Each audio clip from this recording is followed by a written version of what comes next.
À qui irions-nous? Cette parole est de l'apôtre Pierre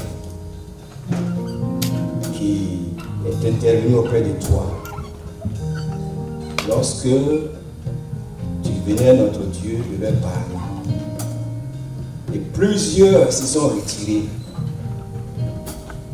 Après quoi tu leur as dit, mais vous tous, allez-y comme les autres. Et il a dit, mais Seigneur, tu as les paroles de la vie. À qui irons-nous? Nous sommes à tes pieds ce matin, Seigneur. Nous sommes venus chercher cette vie que toi seul tu donnes. Nous te prions ce matin, Père, de disposer nos cœurs à l'écoute de ta parole. Si quelqu'un était venu charger, si quelqu'un, notre Dieu Père, n'avait pas encore reçu cette vie au milieu de nous, nous prions pour que, Seigneur, tu la lui accordes. Et que nous sortions de ces lieux, Seigneur, pleinement bénis ce matin, au nom de Jésus-Christ. Amen. Nous voulons, Seigneur, décider la première place. Il est écrit que c'est poussé par le Saint-Esprit que les hommes ont parlé de ta part. Ô Éternel, accorde-nous pleinement ton esprit ce matin pour que nous soyons ta bouche. Et que nos frères et sœurs, les parents que tu as déplacés pour être en ce lieu, puissent bénéficier, notre Dieu, de cette vie. Merci, Papa, parce que c'est fait au nom de Jésus. Amen. Amen.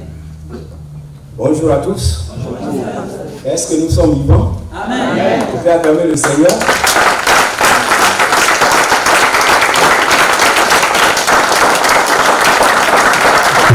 Je suis très heureux de vous rencontrer après plusieurs semaines. Plusieurs semaines pratiquement, bon, après la Siamelle. Après la Siamelle, on ne s'est pas encore vu. Mais je suis là. Amen. Amen. Je suis maintenant logé à Chanteloup-les-Vignes. Donc, je me suis pris à lever les verres. Voilà pourquoi vous ne me voyez pas. Sinon, ce n'est pas parce que j'ai rétrogradé. Parce qu'il y a quelqu'un qui va dire tout à l'heure, mais il y a longtemps qu'il ne me voit pas. Effectivement, je suis là. Bonjour à tous. Et que Dieu nous bénisse. Nous avons un petit thème à partager ce matin. Je pense qu'au travers de ce que nous allons entendre, Dieu va pleinement nous bénir, va nous faire du bien. Ce matin, notre passage se trouve dans Matthieu 13, verset 44.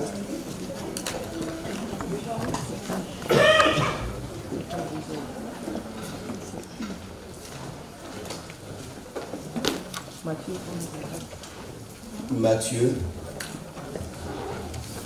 13, verset 44. Le royaume des cieux est encore semblable à un trésor caché dans un champ. L'homme qui l'a trouvé le cache et dans sa joie, il va vendre tout ce qu'il a et achète ce champ.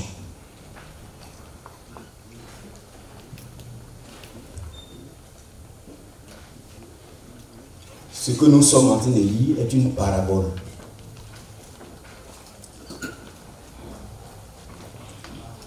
Et ce jour-là, Jésus se tenait au large du lac de Galilée, ou appelé aussi la mer de Tibériade, ou aussi appelé le lac de Génézareth. Ce jour-là, le Seigneur se plaça dans une barque au bord de l'eau et livra plusieurs messages sous forme de paraboles. Il avait donné au total ce jour-là 7 paraboles, 7 messages, mais en paraboles. Donc 4 étaient faits en public, c'est-à-dire qu'au milieu de la population qui le suivait, donc à une séance d'évaluation des masses. Et le message qui a été donné devant cette masse d'hommes, c'était le semeur et la semence. pour ceux qui lisent le chapitre 13, vous allez voir tout ce que je suis en train de vous dire. Le blé et l'ivraie, le grain de sénévé, plus le levain et la farine. Ça, c'est ce qu'il a dit, c'est le message donné en public. Et après quoi, il s'est retiré, il est entré dans la maison avec ses disciples. Ils se sont retrouvés à ses pieds et Jésus va donner là encore 3 autres paraboles. Et il va leur parler du trésor caché, l'appel du plus grand plus, et puis enfin le filet.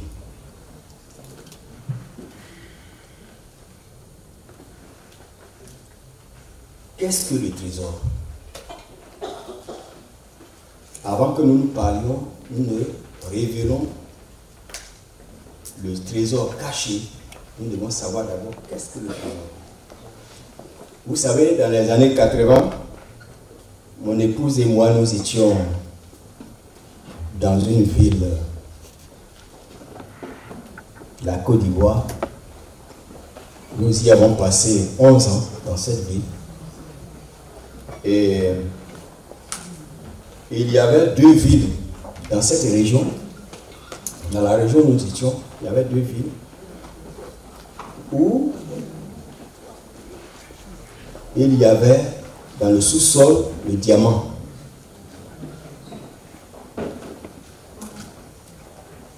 Et je vous dis que ces 2 villes-là grouillaient de monde tous les jours. Tous les jours, ces villes grouillaient de monde.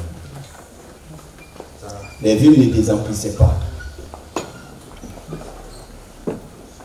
Parce qu'il y avait là un trésor. Il y a même des familles où les parents demandaient aux enfants de quitter leur famille, de quitter leur vie et d'aller en ce lieu pour se faire un avenir.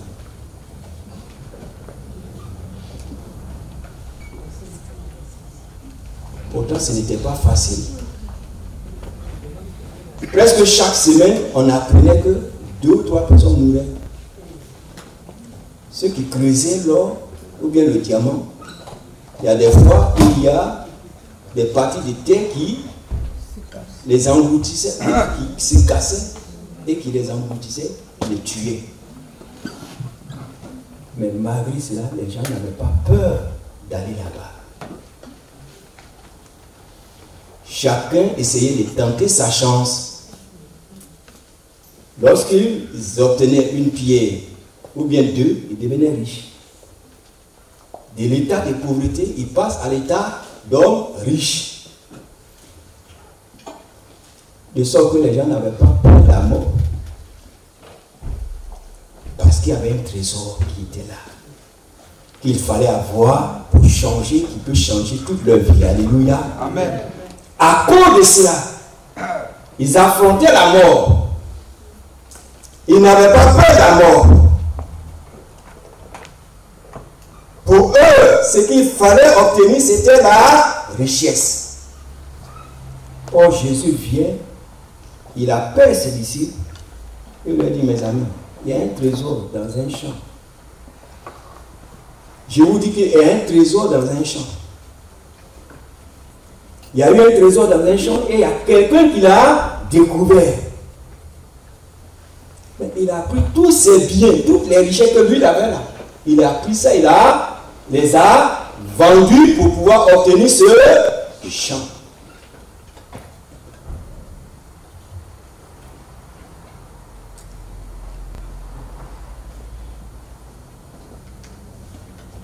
Amen. Amen. Vous savez, le trésor est un bien précieux et des fois de grande valeur.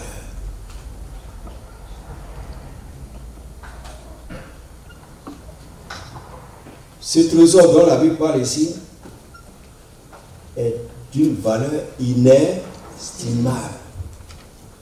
Oui, quand quelqu'un prend ses biens qu'il a déjà et puis les vend pour pouvoir obtenir un autre bien, ça veut dire que ce bien est trop important. Bravo. Oui. Ce bien est trop important. Mais quel est ce bien important, aussi important dont Jésus parle. Quel est ce bien qui doit pousser tout homme à vendre tout ce qu'il a pour l'obtenir? Quel est ce bien-là?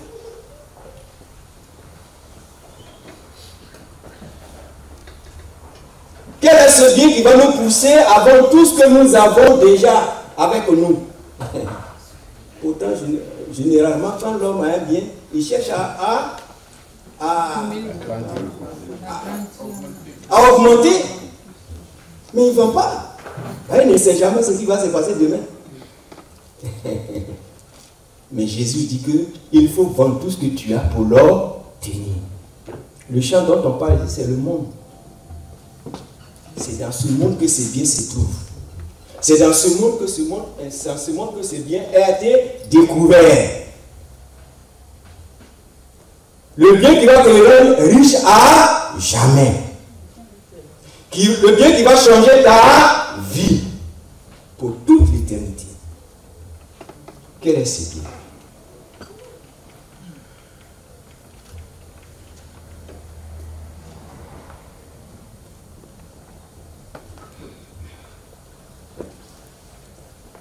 Nous allons, au travers quelques passages bibliques, découvrir ces biens-là.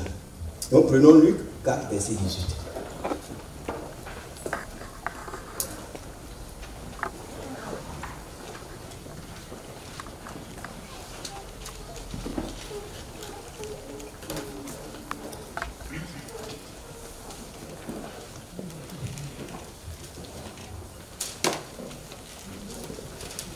Il est écrit, l'Esprit du Seigneur est sur moi parce qu'il m'a oint pour annoncer une bonne nouvelle aux pauvres.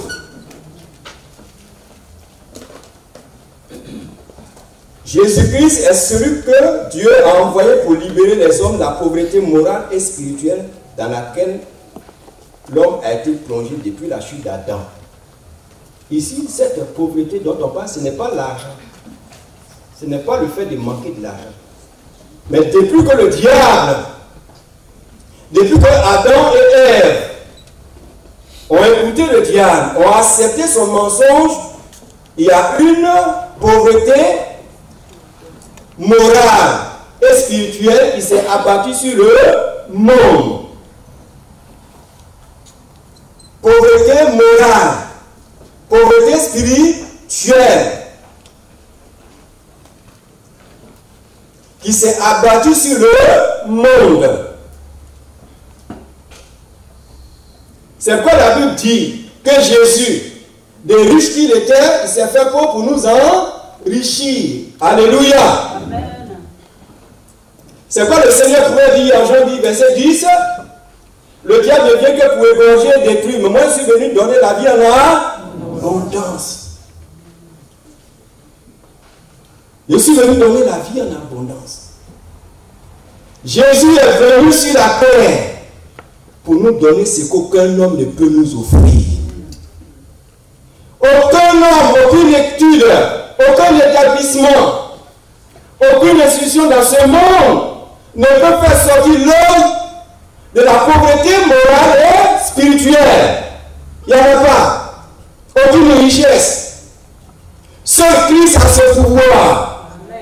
C'est lui qui transforme les cœurs. Alléluia. Le monde souffre. Le monde est dans les problèmes. Le monde vit continuellement dans la pauvreté spirituelle et morale parce que le monde a refusé Jésus ou ne l'a pas connu. Est-ce que tu connais Jésus?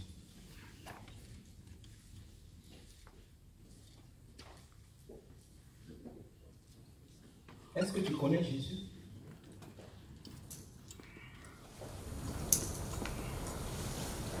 Dieu envoie son Fils pour s'attaquer à la racine des problèmes de ce monde. Pauvreté morale et spirituelle. Pour redonner à l'homme l'espoir, ou à l'humanité l'espoir. Tant que ce problème n'est pas résolu, le monde ira de mal en pire. Et nous voyons l'état du monde aujourd'hui. Nous voyons ce qui se passe. Regardons les lois que les intellectuels, les savants. Je ne peux pas dire en faveur de son peuple parce qu'ils pensent que c'est des bons lois en faveur de leur peuple, mais à l'encontre du peuple. Parce qu'ils vivent encore dans la pauvreté morale et spirituelle.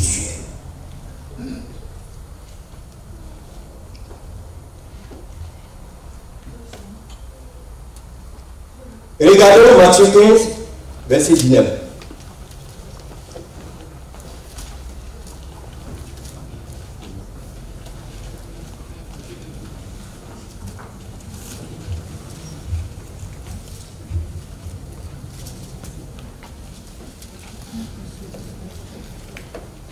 Matthieu 15, verset 19, il est écrit: car c'est du cœur que viennent les mauvaises pensées, les meurtres, les adultères, les impudicités, les vols, les faux témoignages, les calomnies.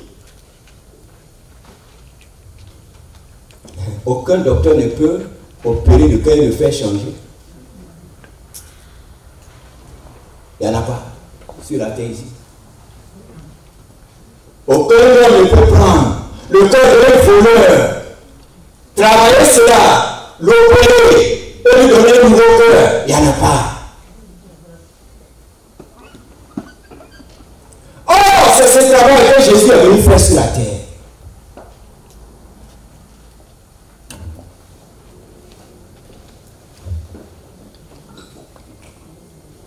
C'est quoi la Bible dit dans le livre d'Ézéchiel? Dieu dit: je vous donnerai un cœur nouveau.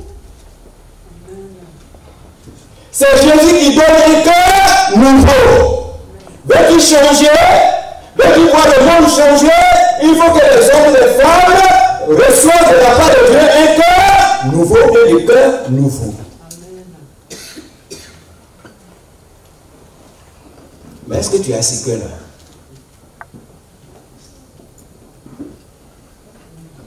Jésus est le trésor caché. Les gens ne savent pas que Jésus est venu pour changer les cœurs des hommes.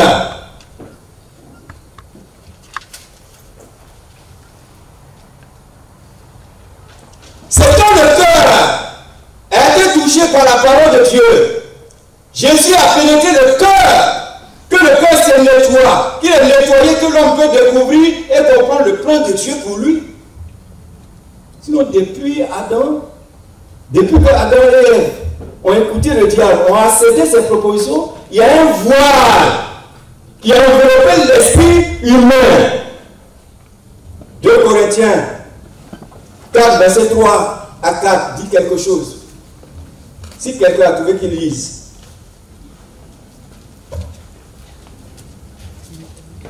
Oui, dirigeant, si tu as trouvé, tu peux lire. 2 Corinthiens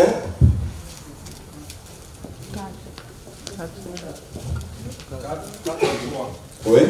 3 à 4. Si notre 2 Corinthiens 4, Oui. 3 à 4. 3 à 4, oui. Si notre évangile est encore voilé, il est voilé pour ceux qui périssent, pour les incrédules dont le Dieu de ce siècle a aveuglé l'intelligence, afin qu'ils ne visent pas briller la splendeur de l'évangile de la gloire de Christ. Si notre évangile est encore voilé, il est voilé pour ceux qui périssent. Pour les incrédules dont le Dieu de ce siècle a aveuglé l'intelligence. Le diable a mis un voile sur l'intelligence de l'homme.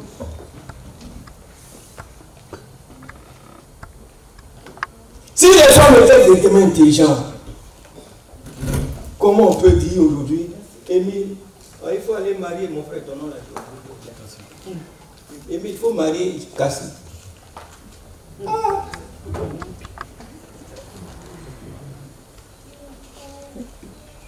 Et puis, Cassie chérie.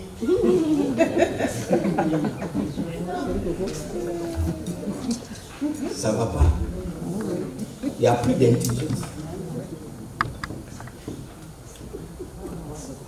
Tant que Jésus n'a pas visité un cœur, quel que soit ce qu'on a comme bagage intellectuel, nous sommes dans la pauvreté morale et spirituelle. C'est à cause de cela que Dieu a envoyé son Fils sur la terre. C'est pas pour donner de la richesse. D'abord, si Dieu donne de la richesse, c'est parce qu'il veut nous voir vivre dans la bénédiction pour qu'on raconte ses merveilles. Alléluia. Amen. Sinon, ce n'est pas l'essentiel. Or, ceux qui n'ont pas encore connu le Seigneur, qui n'ont pas véritablement rencontré, qui n'ont pas été visités dans leur esprit par le Seigneur, ont une autre pensée vis-à-vis de Jésus. Ils n'ont pas la pensée de Dieu. Et nous allons découvrir quelques exemples. Et nous allons voir.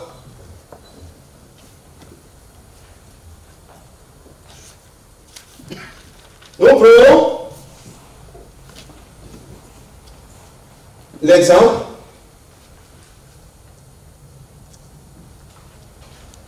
d'Israël.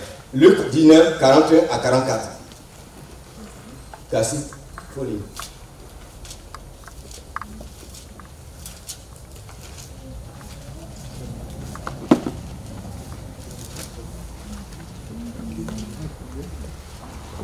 Luc 19, 41 à 44. verset 41 à 44.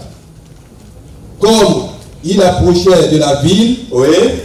Jésus, en la voyant, pleura sur elle et dit, si toi aussi, au moins en ce jour qui t'est donné, tu connaissais les choses qui appartiennent à ta paix, mais maintenant elles sont cachées à tes yeux. Il viendra sur toi des jours où tes ennemis t'environneront de tranchées, t'enfermeront et te serreront de toutes parts. Ils te détruiront, toi et tes enfants au milieu de toi. Ils ne laisseront pas en toi pierre sur pierre, parce que tu n'as pas connu le temps où tu as été visité. Alléluia. Tant que les hommes ne sont pas encore venus à Jésus-Christ, ils ne peuvent pas comprendre qui il est en vérité.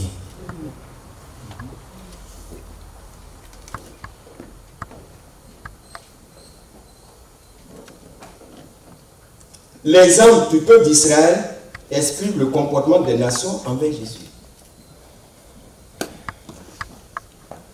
Et si les nations sont dans la malédiction, dans la souffrance, dans les guerres, dans les lois bizarres dont on vient de parler, tout simplement parce qu'ils n'ont pas connu Jésus, ou bien elles n'ont pas connu Jésus, les nations n'ont pas connu Jésus. Et Jésus pourrait dire à Israël, mais tu vas souffrir. Je suis venu, mais tu n'as pas su que j'étais, moi ton Dieu, j'étais venu te visiter. Puisque tu refuses de me reconnaître, alors voici, tu vas souffrir. Jésus a visité le monde n'a pas reconnu, et le monde est dans sa souffrance. Pourtant, il était venu pour libérer les familles. Il était venu pour libérer, pour restaurer les vies, dans les foyers, dans les nations. Mais puisque l'homme ne veut pas écouter le Seigneur, se tourner vers le Seigneur, il nous laisse dans nos problèmes. Parce que le problème, c'est le cœur. Le cœur a été maudit. Le cœur a été détruit.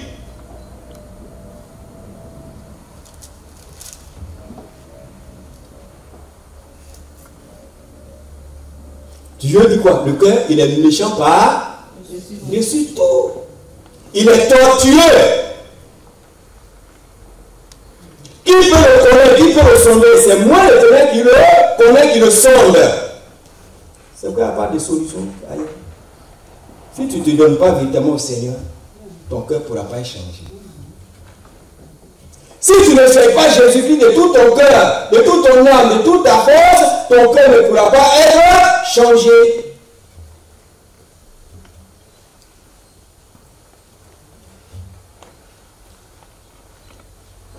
C'est lui la solution au problème que tu as.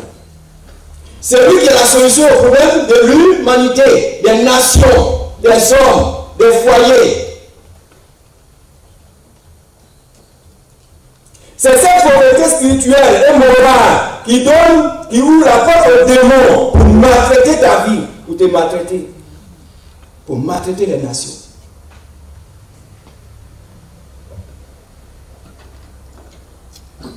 Jésus est le trésor caché aux yeux de l'humanité. Si le monde avait su que Jésus était celui qui était venu pour les sauver, mais c'est fini. La paix serait ici. Il dit, je suis la paix. Je ne vous donne pas ma paix comme le monde peut vous la donner. Alléluia. C'est une paix particulière, une paix profonde, une paix totale, une paix éternelle qui construit les foyers, qui envoie l'harmonie dans les familles, qui permet alors qu'il y a une seule femme de se contenter de sa femme. Alléluia. Mais quand Jésus n'est pas dans ton cœur, tes regards se promènent encore. Parce que tu es dans la pauvreté morale, pauvreté spirituelle. Ta femme ne te suffit pas. Ton mari ne te suffit pas. Tu vis dans l'impudicité. Tu es dans la pauvreté spirituelle et morale. Dis à ton frère, est-ce que tu n'es pas dans la pauvreté morale et spirituelle? Demande-lui. Je ne vais pas dire de te répondre, mais lui-même il n'a qu'à. Voilà. Il faut lui poser la question. Quand le roi a entendu qu'un roi ou bien Jésus est né, qu'est-ce qu'il a fait? Il a dit, allez-y voir pour que vous m'apportiez l'information bien détaillée sur cet enfant qui vient de naître. Après quoi, moi-même, j'irai là donner. Or, c'était faux. Et il a dit que Jésus était venu pour prendre sa place. C'est le raisonnement, c'est la pensée des hommes politiques. S'ils ne veulent pas se donner au Seigneur, ils pensent que Jésus va leur enlever leur autorité. S'il y a une autorité qui m'écoute, donne-toi au Seigneur. Oh, ton autorité sera renforcée. Regarde un peu la vie de David.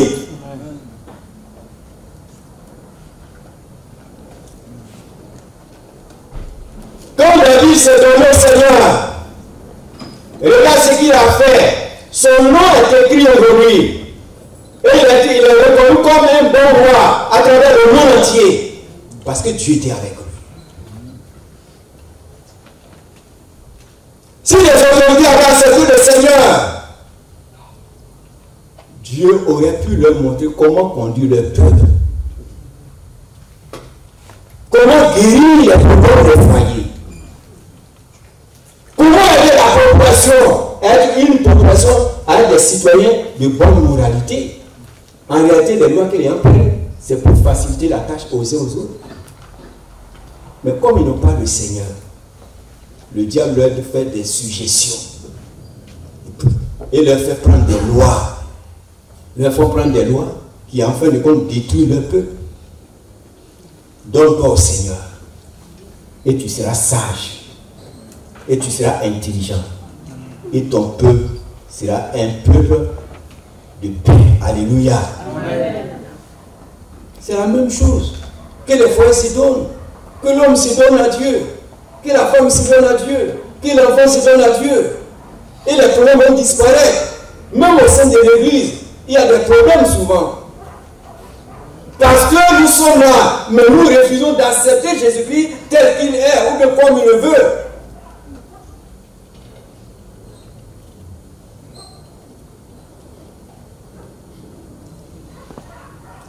J'ai un frère qui est parti en vacances, qui est actuellement en vacances là-bas. Et il m'a téléphoné hier. Il dit, mais Émile, vraiment, tu disais beaucoup de choses, on entendait. Mais quand je suis arrivé au pays là-bas, j'ai même dit à quelqu'un de m'accompagner dans ta famille. Il m'a dit, mais Émile, sa famille est bénie. Mais je ne croyais pas. J'ai écouté tout ce que tu disais là, tu racontais des choses. Mais moi-même, je suis allé dans la famille, j'ai vu. Alléluia. Mais c'est la parole qu'on a donnée aux enfants, à la femme, dès le commencement, et à moi-même, qui a eu cet effet. Alléluia. N'ayez pas pitié. Nous sommes en Europe, on a pitié de nos enfants. donner la parole. Mais lorsqu'on ne donne pas la parole à nos enfants, on est en train de les élever dans la pauvreté morale et spirituelle. Et plus tard, ils deviennent des gangrènes. Comment tu agis avec tes enfants?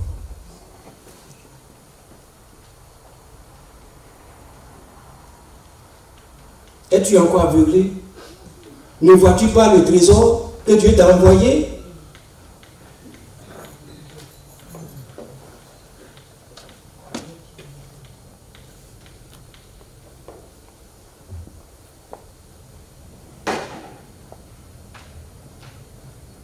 Donc, Hérode pensait que Jésus était venu le remplacer ou dérober son autorité. Les gouvernants pensent qu'en acceptant Jésus, ils vont perdre leur autorité ou s'affaiblir. Et ils oublient qu'il y a eu des rois qui ont remis leur vie entre les mains de Dieu et ont réussi, tels que David et Salomon. Jésus est celui qu'il faut à ceux qui gouvernent pour mieux conduire et mieux servir leur peuple. Alléluia. C'est très important. Et à chacun de nous. Parce qu'à tous les niveaux, nous sommes aussi des autorités. En tant que père de famille, en tant que chef de service.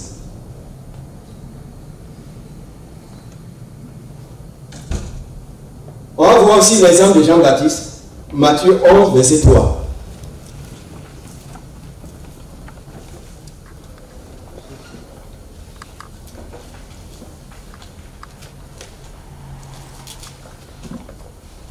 Matthieu 11, Oui. à partir du verset 3. Es-tu celui qui doit venir ou devons-nous en attendre un autre? Jésus leur répondit, allez rapporter à Jean ce que vous entendez et ce que vous voyez. Les aveugles voient, les boiteux marchent, les lépreux sont purifiés, les sourds entendent, les morts ressuscitent, et la bonne nouvelle est annoncée aux pauvres. La bonne nouvelle est annoncée aux pauvres. Quand on entend ça souvent, ils n'ont rien à manger. Ils vivent mal, ils n'ont rien. Non, ce n'est pas de ça que Jésus parle. Jean-Baptiste était celui à qui Dieu s'est révélé pratiquement par rapport à Jésus. En Jean 1, verset 28, il a dit, j'étais là et Dieu m'a donné une vision. Dieu m'a montré que c'est lui qui est l'agneau de Dieu. Amen. Quand il a vu Jésus passer, il a rappelé à ceux qui étaient autour de lui ce que Dieu lui avait montré par rapport à Jésus lui-même. Mais plus tard, quand ce Jean-Baptiste s'est retrouvé en prison, il a commencé à douter du Seigneur. Il a annoncé. Il a envoyé des gens pour dire, allez-y voir Jésus. Est-ce que c'est lui qui devait venir ou bien on doit attendre encore un autre Messie? Cela ne t'arrive-t-il pas souvent? Ah, quand tout va bien, Jésus, Jésus. Mais quand ça ne va pas, est-ce que Jésus est vraiment Dieu? Est-ce que Jésus sauvé même? Est-ce que c'est Jésus qui doit venir dans ce monde? Mes frères, c'est que tu es encore aveugle. C'est que ce trésor est encore caché à tes yeux.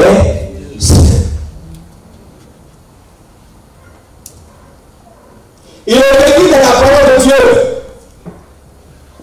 ni les anges, ni les tribulations, ni quoi que ce soit devant nous séparer de l'amour de Dieu manifesté en Jésus-Christ. D'où vient que tu faiblis face au problème et tu oublies le Seigneur. Tu penses que c'est pas lui que Dieu a envoyé. Tu doutes de lui. Jean-Baptiste représente ici les religieux. Qui ont encore les yeux fermés sur ce que Jésus est. Bien aimé, Jésus est le trésor qui reste encore caché aux yeux des hommes. Mais grâce soit rendue à Dieu. Parce que Dieu a ouvert toi tes yeux. Alléluia. Dieu a ouvert tes yeux.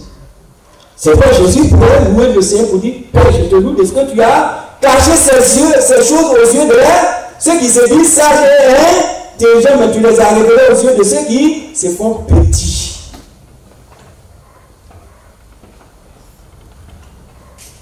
Car le royaume des cieux est à ceux qui ressemblent aux enfants.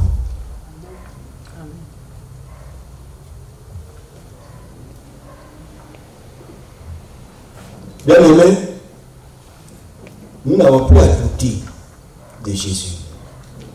C'est lui qui est Dieu. Amen. La Bible déclare au commencement était la parole. La parole était avec Dieu. Et la parole était Dieu. C'est tout. Et cette parole s'est fait chair, a pris corps.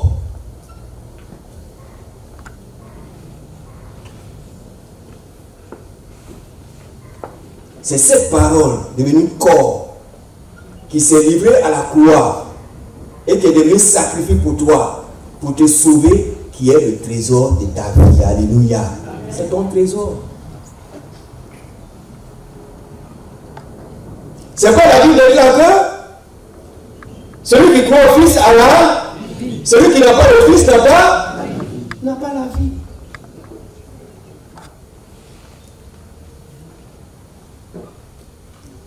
Celui qui n'a pas le Fils n'a pas la vie. Est-ce que tu as Jésus? Je ne dis pas est-ce que tu as une église. Je ne dis pas, je te demande, je ne te pose pas la question.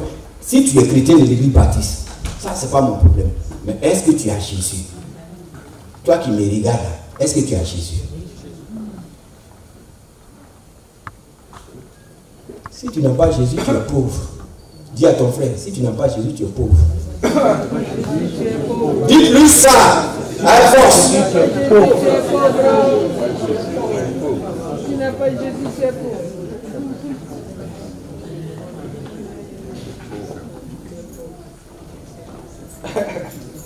C'est vrai. Bien aimé, Jésus est venu chercher et sauver ce qui était perdu. Le péché nous éloigne de Dieu. Mais Dieu a envoyé la solution au problème du péché. Et Jésus est l'unique solution. C'est quoi il pouvait dire? Je suis le chemin, la vérité et la vie. Nul ne vient au Père que par moi. Si tu veux rencontrer Dieu, il faut passer par moi. Si tu veux que ta mentalité change, il faut passer par moi. Si tu veux voir le péché en toi être vaincu, il faut passer par moi. Si tu veux sortir de la pauvreté morale et spirituelle, il faut passer par moi. Bien aimé, je ne voulais pas vous perdre le temps ce matin. C'est tout juste ces quelques paroles que Dieu a mises à mon cœur à partager avec vous. Que Dieu nous bénisse. Amen.